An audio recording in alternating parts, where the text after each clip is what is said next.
Hey guys, my name is Chad Vaughn. I'm a Power Monkey fitness coach at Power Monkey Fitness Camps, Power Monkey Intensive here at CrossFit Clue that we're at this weekend.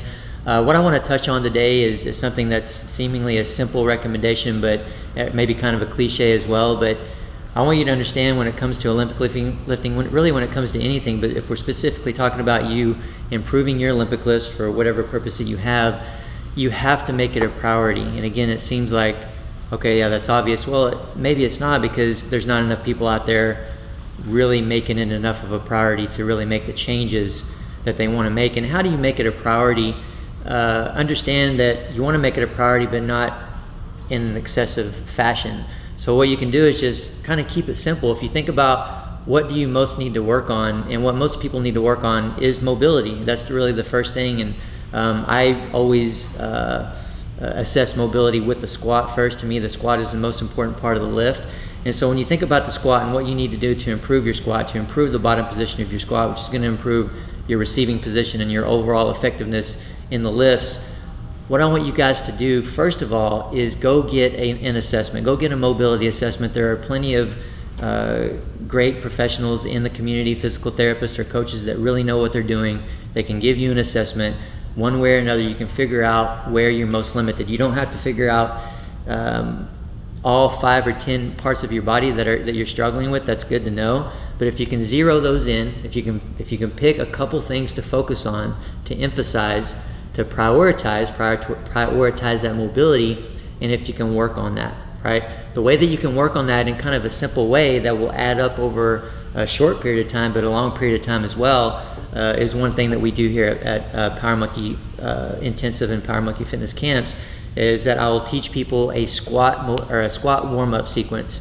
And what it looks like basically is you going through different squat variations. For example, elevated heel squats holding a plate out front, which will help your position a little bit. Pausing the bottom on each rep, of course. Another variation is getting into the bottom of your squat, holding onto a support, onto a rig, reaching high. I like to reach low and have someone really pull their hips to the bar. But you're going to do a squat variation. You're going to immediately go into a mobility exercise that's most meaningful to you.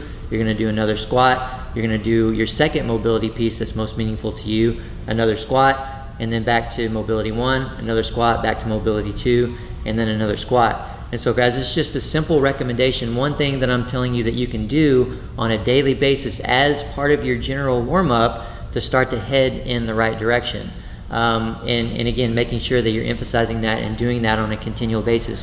What I want to tell you as well when it comes to prioritizing and emphasizing what you need is that that's only the beginning.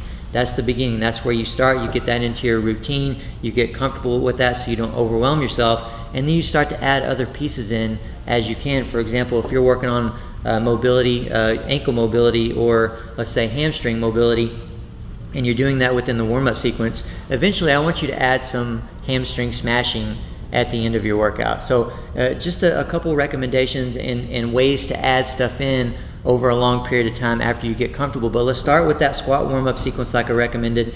After you get that complete mobility assessment and you know where you're at, and guys, that's what's going to give you the most bang for your buck when it comes to the Olympic lifts. And guess what? It's going to help you out with everything else that you're trying to accomplish.